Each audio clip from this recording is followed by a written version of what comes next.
Alors je sais que votre parti politique, à savoir le Parti socialiste, a du mal avec la gestion de l'argent public. Partout où vous êtes passé, que ce soit au département, à la région, à l'agglomération. Je termine, Madame Rivelle, s'il vous plaît. Vous avez saccagé les finances et vous n'avez laissé que pauvreté et misère. Sur ce dossier que nous allons voter tout à l'heure, puisqu'il a été voté déjà au Conseil d'agglomération il y a quelques jours, donc on ne va pas voter blanc au Conseil d'agglomération et voter noir à la mairie. Donc c'est le même dossier et c'est le même paquet. Donc ce que je veux dire sur la politique de la ville, qui nous paraît une action extrêmement importante, qui coûte moins de 500 000 euros pour l'année, vu l'envergure du projet, ce ne sont pas des sommes extraordinaires qui sont détachées à cette politique de la ville. Alors, politique de la ville, le paradoxe, c'est que c'est une action qui n'est pas politique. Ce n'est pas une action qui est politicienne. Et quels que soient les tourments municipaux, les élections qui arrivent, les élections qui passent, la politique de la ville est renouvelée et continue. Elle repose, je crois que vous l'avez dit, sur 3 piliers. Le pilier de l'État, qui donne les grandes orientations qu'il faut remplir dans nos projets. Le pilier de l'agglo, qui est le porteur, le maître d'œuvre de l'opération, et qui pilote l'opération. Et le pilier de la ville, qui est la première concernée, puisque les 5 quartiers prioritaires de la ville se situent sur la ville de Carcassonne. 5 quartiers prioritaires, vous les connaissez, les quartiers périphériques, et depuis un peu moins de temps, le centre-ville, qui est certainement le quartier le plus déshérité de toute la ville de Carcassonne.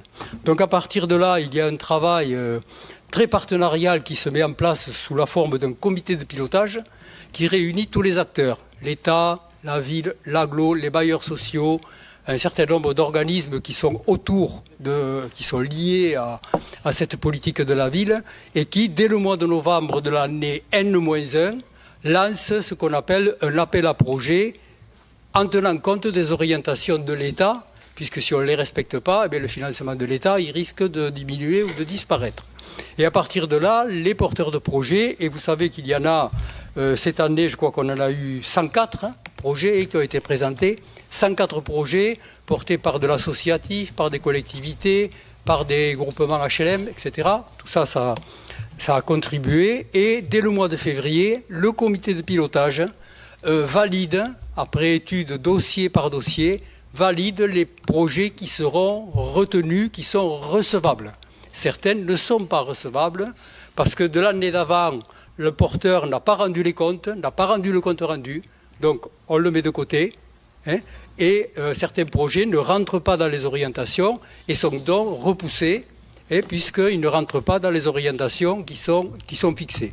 Or là, il y a du sport, il y a de la culture, il y a des loisirs, il y a de la santé, il y a de l'accès aux droits. Enfin, c'est très, très, très, très large comme intervention sur des populations qui, a priori, sont plutôt dans le monde, dans la sphère de la difficulté et dans un certain nombre de domaines, et surtout les plus jeunes qui habitent ces zones de quartier ou de centre-ville. Donc c'est à partir de là qu'on monte la programmation, qui est ensuite soumise aux collectivités concernées, donc l'État, la ville et l'agglo, et en marge, puisqu'ils financent moins lourdement, puisque ce n'est pas trop leur compétence, l'État ou la région, mais qui interviennent quand même un petit peu. Et le département sur certaines actions, notamment dans le domaine de l'insertion. Et ensuite, chaque collectivité regarde les dossiers, c'est ce que vous avez fait, et vous nous avez présenté l'intervention de la ville cette année. Ce que je remarque, c'est que par rapport au dernier comité de pilotage, où j'étais encore en fonction, on était sur la ville à 107 000 euros, et qu'aujourd'hui, on est à 87 000 euros d'intervention de la ville. Donc vous avez procédé à un choix, c'est le vôtre, de réduction quand même de 20 000 euros d'intervention sur la politique de la ville. Donc c'est un choix que vous avez fait. Je crois qu'il ne faut pas négliger l'intervention de la ville parce qu'elle est la première concernée sur l'accord de ces financements. C'est quand même les habitants de Carcassonne, c'est les Carcassonnais. C'est pas ceux de Trèbes, c'est pas ceux de Pesens ou je ne sais trop d'où, ou de Capendu. C'est ceux de la ville. Et je crois que la ville est la première concernée, la première bénéficiaire et dont les moyens qui y sont mis mériteraient une attention un peu plus forte. Vous l'avez décidé. On acte votre décision, mais je souligne quand même cette baisse de subvention. Ce qui fait qu'au bout du compte, sur les à peu près 500 000 euros d'intervention, toutes aides confondues, la ville participe pour 87 000 euros, soit 17%, l'agglo 194 000 euros, 39%, et l'État 210 000 euros, soit 42%. Le tout arrivant à 98%, pour pas qu'on me reproche de ne pas savoir calculer, et les 2% qui restent, c'est du département, de la région et des offices du logement social. Voilà un petit peu ce que je voulais dire. En tout cas, c'est une opération, je tiens à le préciser, pour ceux qui vont participer au comité de pilotage, extrêmement rigoureuse dans la préparation du choix des projets retenus, très très rigoureuse, et qui est très rigoureuse sur l'exigence des comptes rendus d'action, que ce soit le compte rendu de l'activité ou le compte rendu d'utilisation de l'argent public. Il n'y a rien qui passe à travers les mailles, je peux vous le dire. Donc ça vaut le coup de s'y intéresser et d'y apporter une grande attention. Merci, monsieur le maire. Monsieur Guizy, je crois que vous voulez répondre. Oui, je vais répondre. Merci, monsieur le maire. Monsieur Hichet, je voulais vous remercier pour votre intervention, parce que le 29 mars dernier, lors du conseil municipal d'installation, vous aviez annoncé avec votre groupe travailler sérieusement dans l'intérêt des Carcassonnais. Mais on voit au fur et à mesure des conseils municipaux que vous ne travaillez pas les dossiers, que vous ne les connaissez pas et que vous tentez d'instrumentaliser des causes que vous ne maîtrisez pas non plus.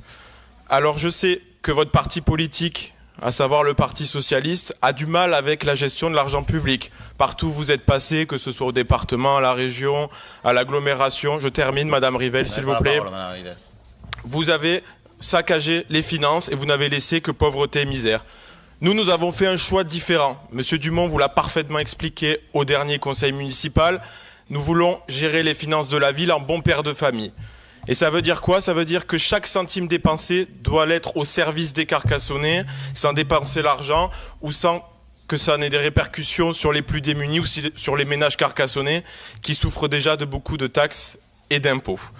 Notre ville, et vous avez bien fait de le rappeler, sera toujours aux côtés des associations. Et je tiens au passage à saluer tous les encadrants et les bénévoles qui font rayonner nos quartiers et au-delà de ça, notre ville. 87 000 euros, ce n'est pas rien. Et au-delà de ça, s'ajoutent 10 000 euros de matériel, donc pour des tables, des chaises, etc. Cette somme est très importante et il faut le rappeler, elle vient s'ajouter pour des projets précis aux subventions déjà attribuées au précédent conseil municipal. Ce ne sont pas des subventions pour une association pour toute l'année. C'est pour des projets précis et qui viennent en plus des subventions déjà votées. Nous avons fait des choix. Ces choix, nous les assumons. Oui, c'est 87 000 euros et non 107 000. Et nous avons fait des économies sur des projets qui ne nous semblaient pas utiles.